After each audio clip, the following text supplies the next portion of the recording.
Olá pessoal, meu nome é Adriano e esse é o canal Meu Propósito. No vídeo de hoje nós vamos trabalhar Alma do capítulo 39 até o capítulo 42. Esse foi o estudo do Vem Segue-me dessa semana. E quando eu estudo as escrituras, eu procuro me colocar no lugar daquelas pessoas que estão ali na escritura, né? Ou me colocar naquela situação e eu procuro ter empatia pelos personagens que estão envolvidos ali na escritura e eu procuro trazer os ensinamentos para o meu dia a dia, para a minha vida, né? E com esse estudo eu pude aprender alguns pontos, né? Na verdade, eu observei ali um pai que era um líder também da igreja, que estava trabalhando no processo de arrependimento do seu filho, Corianto, um jovem que tinha ido para a missão, mas que infelizmente cometeu um dos pecados gravíssimos, que é a quebra da lei da castidade. Mas vamos ver como é que esse pai trabalhou essa situação difícil do seu filho ter ido para o campo, missionário e ter cometido uma transgressão, e agora ele está trabalhando ali o processo de arrependimento como líder também. Mas antes de qualquer coisa, eu gostaria de ler uma escritura que fica em Doutrinas e Convênios. Na seção 121 de Doutrinas e Convênios, no versículo 43, diz assim: reprovando prontamente com firmeza, quando movido pelo Espírito Santo, e depois mostrando um amor maior por aquele que repreendeste, para que ele não te julgue seu inimigo. O que eu gosto dessa escritura? Porque muitas vezes a gente só lembra de repreender com firmeza, mas a gente esquece de esperar ser movido pelo Espírito, ou ouvir o Espírito, e depois demonstrar um amor maior, né? Quantos e quantos jovens a gente conhece que não tem proximidade alguma com os pais? Muitas vezes os pais eles são grandes líderes na igreja, mas em relação à sua família, em relação à amizade com seus filhos, isso não existe. Por quê? Porque muitas vezes aconteceu isso. Repreendeu com firmeza, focado nas escrituras e tal, mas esqueceu de ouvir o Espírito e esqueceu de demonstrar um amor maior do que a repreensão, para que aquele jovem ele pudesse tomá-lo como amigo e não como inimigo. Isso é uma coisa que eu me preocupo muito. Hoje em dia eu tenho me preocupado muito com meus filhos. Que minha filha, Sara, ela possa me ter como um amigo, né? O meu filhinho Samuel também como um amigo. Porque é necessário nos dias de hoje, pessoal, que os pais eles tenham esse bom relacionamento com os seus filhos, tá? Então, o que aconteceu? Vamos lá para Corianto. O que aconteceu com Corianto? Corianto, ele quebrou a lei da castidade, ele se envolveu com o pecados sexuais. E eu gostaria de ler de uma escritura com vocês. Nós vamos hoje no estudo em Segue, nós vamos trabalhar muito assim. Eu vou tanto comentar como eu vou ler várias escrituras com vocês hoje. É um desafio esse vídeo hoje aqui, tá? Porque tem muito, muito, muito ensinamento, tá? Fica comigo aí até o final. Alma 39, no versículo 5, diz assim: não sabes, meu filho, que essas coisas são uma abominação à vista do Senhor? Sim, mais abomináveis que todos os pecados, salvo derramamento de sangue inocente ou negar o Espírito Santo? Então, nesse momento, a alma ele aproveitou a oportunidade para ensinar o filho. Ele disse: olha, esse pecado que você cometeu é um pecado muito grave. E eu acredito, é por isso que eu acredito, pessoal, que a conversa com Corianto não foi só um dia. Porque ele não ia só de frente já falar sobre o pecado. Mas houve toda uma preparação, houve uma busca para ajudar aquele filho. E naquele momento, eu acho que era o momento que ele estava fechando, explicando o que era o pecado que Corianto havia cometido, né?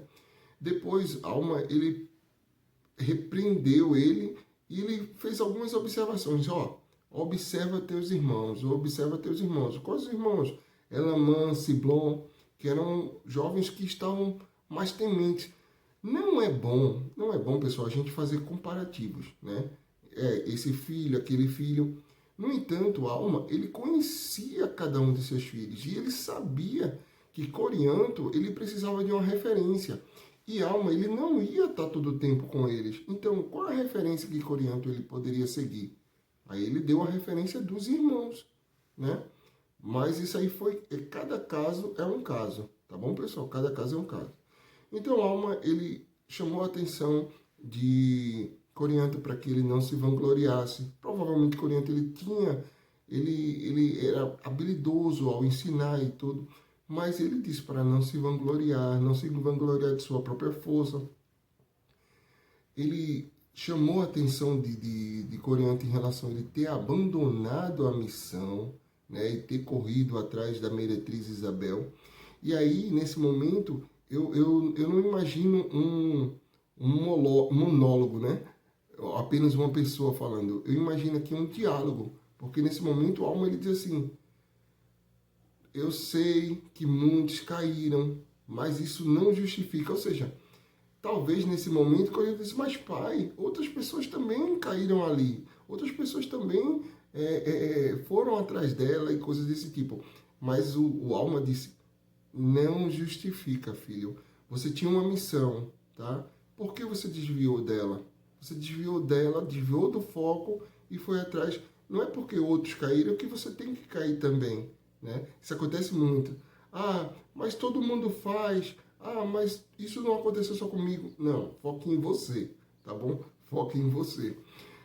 E aí o Alma, ele chamou o filho dele ao arrependimento, né? Mais uma vez ele disse, ó, te aconselha com teus irmãos. E é como eu já falei, isso foi por causa da situação específica de Corianto. Não é para a gente ficar comparando os filhos, mas a situação específica de Corianto, ele era um jovem que precisava, ele tinha uma necessidade de ter alguém como referência. Então, a Alma indicou os filhos mais velhos para que pudesse ser a referência dele, né? E ele falou também sobre o mau exemplo que foi, porque quando Alma estava pregando aos oramitas, os oramitas eles acusavam a transgressão de Corianto e diziam, nossa, e teu filho aí, né? E teu filho que foi atrás de Isabel, né? Então, muitas vezes, pessoal, a gente tem que ter cuidado, se não todas as vezes, a gente tem que ter cuidado com as nossas ações. Tem um ditado que diz assim, suas ações falam tão alto que eu não consigo ouvir a sua voz. Então, a gente tem que ter cuidado com as nossas ações, porque muitas vezes a gente quer pregar o evangelho, mas o nosso comportamento, nosso modo de viver é totalmente contrário àquilo que nós estamos ensinando. E aí, Alma, ele aproveitou essa oportunidade para também falar ao filho sobre um ponto que eu gostaria de ler com vocês. Alma 39, versículo 14. Diz assim, não busqueis as riquezas nem as coisas vãs deste mundo, pois eis que não podes carregá-las contigo. Eu achei interessante porque a Alma estava falando sobre várias coisas com Corianto. Ele iniciou sobre a questão da lei da castidade, depois ele falou sobre a questão de ele seguir os irmãos e falou sobre a importância do exemplo, a importância de não se vangloriar e por fim ele fala, cara, não foca em riqueza, não foca em bens materiais, isso tu não vai levar para o outro lado. Foca em pregar o evangelho, foca em se aproximar de Deus, foca em ser uma pessoa melhor, isso que tu tem que focar, tá? E tem uma palavra que Alma usou muito em todos esses capítulos que eu gostaria de abrir aqui para vocês, né? Teve uma palavra chamada percebo. Percebo. Você só consegue perceber algo se você prestar atenção, né?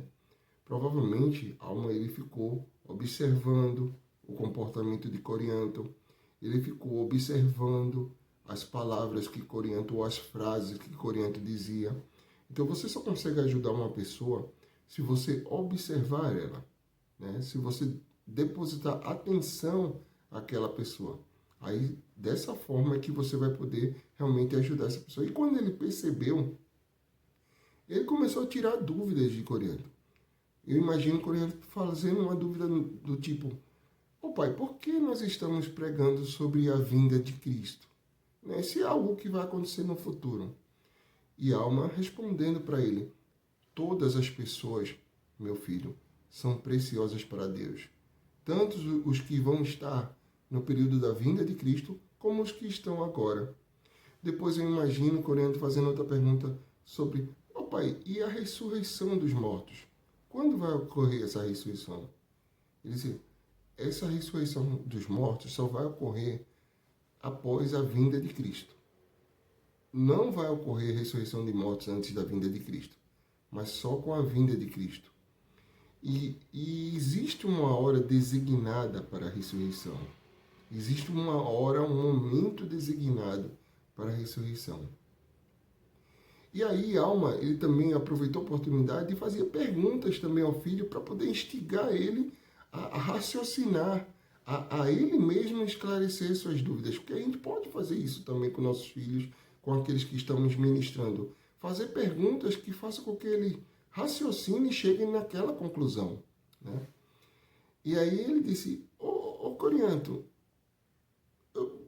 já parou para imaginar o estado, ou a condição, ou o local, o período entre a morte e a ressurreição? O que é que acontece?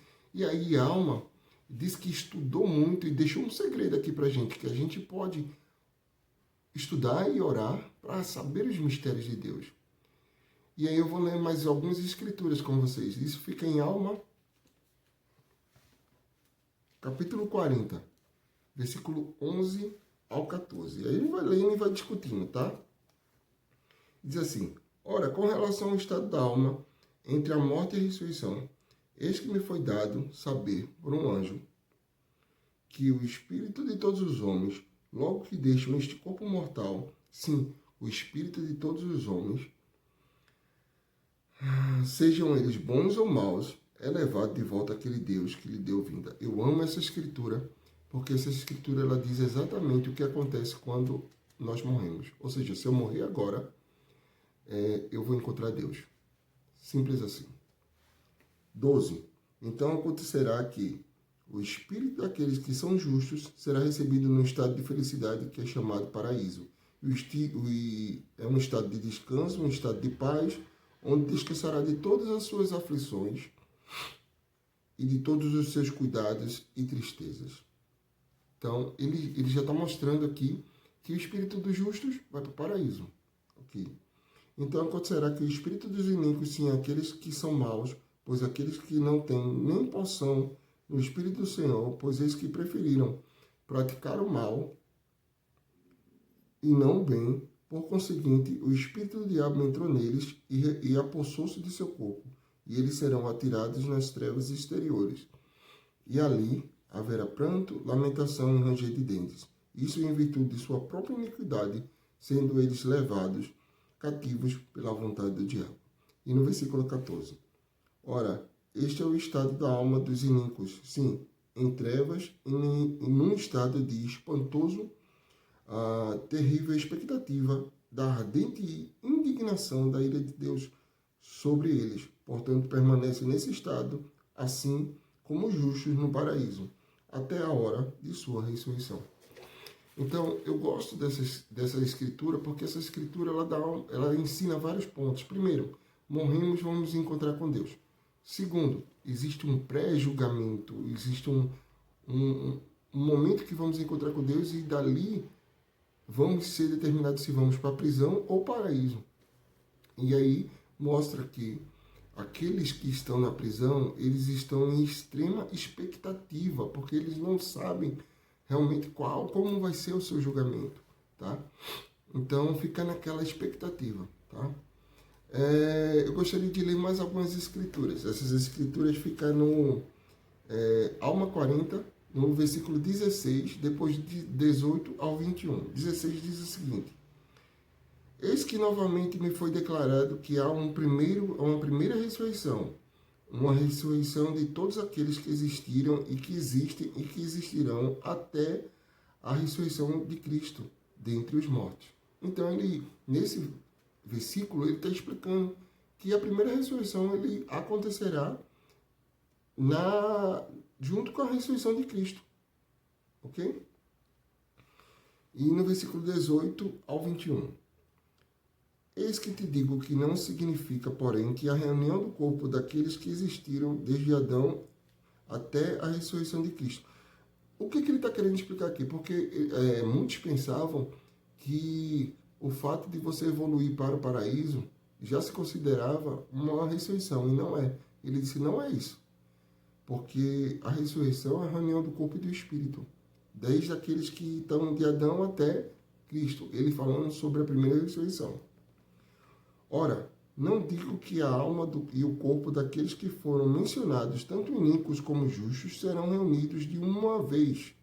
Basta-me dizer que todos se levantarão, ou, em outras palavras, a sua ressurreição dar-se-á antes da ressurreição daqueles que morreram depois da ressurreição de Cristo. O que ele está querendo dizer? Ele está dizendo que a ressurreição daqueles que viveram antes de Cristo será primeiro do que a ressurreição daqueles que viveram depois de Cristo. Simples assim. 20. Ora, meu filho, não afirmo que a ressurreição deles ocorrerá na ressurreição de Cristo, mas eis que é minha opinião, e aí a alma está citando a opinião dele, serão que a alma e o corpo dos justos serão reunidos na ocasião da ressurreição de Cristo e sua ascensão ao céu. E de fato nós sabemos que muitos ressuscitaram junto com a ressurreição de Cristo. Isso está lá na Bíblia, no Novo Testamento, né? Mas não afirmo que isto serão por ocasião da ressurreição ou depois. Digo apenas que há um espaço de tempo entre a morte e a ressurreição do corpo, um estado da alma, e infelicidade ou miséria, até a hora designada por Deus, para que os mortos se levantem e o corpo e a alma sejam reunidos e levados à presença de Deus, para serem julgados segundo as suas obras. Então, sendo assim bem breve, o Senhor está explicando, na verdade a alma está explicando ao seu filho Corianto, olha, vai ter uma ressurreição, existe uma primeira ressurreição, e todos aqueles que viveram antes de Cristo, eles vão ressuscitar, os justos vão ressuscitar no momento da ressurreição de Cristo, aqueles que viveram antes, os iníquos, eles vão ressuscitar antes dos iníquos que nasceram, que viveram depois da ressurreição de Cristo. Então, se você estudar, eu convido vocês para que possam estudar essas escrituras, para que vocês possam entender um pouco mais o que eu estou falando aqui, e eu peço até que vocês compartilhem nos comentários. Ah, Adriano, eu entendi isso aqui. Ah, Adriano, eu tenho uma dúvida sobre isso aqui, né? Compartilha lá para a gente discutir um pouquinho mais, tá? E aí, Alma falou ao filho sobre a restauração, e eu imagino ele também com essa dúvida. Pai, mas o que realmente é a restauração do corpo e do espírito, né? E aí, Alma, ele começou a explicar um pouquinho sobre o que vinha a ser a restauração do corpo e do espírito.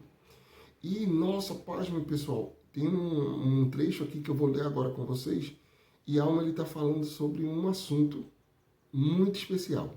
Vamos ver se vocês descobrem aí. Alma 41, no versículo 6 a 7. E assim é do outro lado. Sim, se ele se arrependeu de seus pecados e desejou retidão até o fim de seus dias, assim também será recompensado com retidão. E estes são os remidos do Senhor, sim, aqueles que são retirados, que são libertados daquele interminável noite de trevas. E sim, se mantém, e assim se mantêm ou caem, pois eis que são seus próprios hábitos, para fazerem o bem e o mal. E eu gostei dessa escritura, porque essa escritura eu entendi que ela está falando sobre aqueles que estão no mundo espiritual, que eles não têm o poder de ação, mas quando nós fazemos a obra vicária, eles podem desejar a retidão para sempre. Então, quando nós fazemos a obra vicária e eles desejam a retidão para sempre, eles evoluem para o paraíso, né? Eles saem como eles dizem aqui, daquela interminável noite da prisão e passam para o paraíso. Que coisa boa! Vê, nunca tinha parado para ver isso. E aí o Corianto ele falou também sobre o que ele imaginava ser injusto, o pecador ele ser condenado. Ele imaginava isso. E a alma explicou um pouco sobre Éden, Jardim do Éden, sobre o plano de redenção, sobre arrependimento. Também pegando um pouquinho o gancho naquilo que eu estava falando sobre a restauração, em Alma 41:13. A alma diz o seguinte: ó, meu filho, não é este o caso, mas o significado da palavra restauração é a restituição do mal ao mal, ou do carnal ao carnal, ou do diabólico ao diabólico, o bom ao bom, o reto ao que é reto, o justo ao que é justo, o misericordioso ao que é misericordioso. Então ele diz o seguinte: se eu, nesses meus dias aqui na Terra, eu desejei ser mal, esse mesmo espírito de maldade vai me possuir no momento da ressurreição. Simples assim. A não ser que haja, no mundo espiritual, haja uma mudança. Mas se eu desejei ser mal aqui, consequentemente a restauração do meu espírito, do meu corpo, a ressurreição, eu vou ser uma pessoa má também. E assim se nós escolhemos ser bons, nós vamos ser restaurados em bondade. Se escolhemos ser mal, nós vamos ser restaurados em maldade. E para finalizar, porque esse vídeo está ficando muito longo, além do que eu queria, mas que infelizmente foi necessário, vamos lá em Alma 42:27. Alma 42:27. Falando sobre a liberdade, né? Ele diz assim: portanto, ó filho, todo aquele que quiser vir, pode vir e beber livremente das águas da vida. E aquele que não quiser vir, não será obrigado a vir. Mas no último dia será restituído de acordo com as suas ações. Então, eu estou compartilhando essa mensagem com você. Se você quiser acreditar e seguir, é bem-vindo. Se não, tudo bem. Mas tudo vai ser cobrado nos últimos dias, né? E finalizando, vamos lá em Alma 42, no versículo 29 ao versículo 30. E agora, meu filho, desejo que não te preocupes mais com as coisas que deixes apenas teus pecados te preocuparem, com aquela preocupação que te levará ao arrependimento. Ó, meu filho, desejo que não negues mais a justiça de Deus. Não procures, mesmo nas mínimas coisas, desculpar-te de teus pecados, negando a justiça de Deus, mas deixe que a justiça de Deus e a misericórdia e sua longanimidade governem plenamente teu coração e deixe que te humilhem até o pó. Então ele disse: filho, para de se desculpar, tá?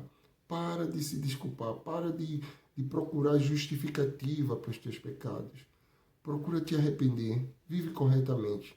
E por fim, e é por isso que eu digo que eu acredito que esse foi um momento de encerramento de um período probatório,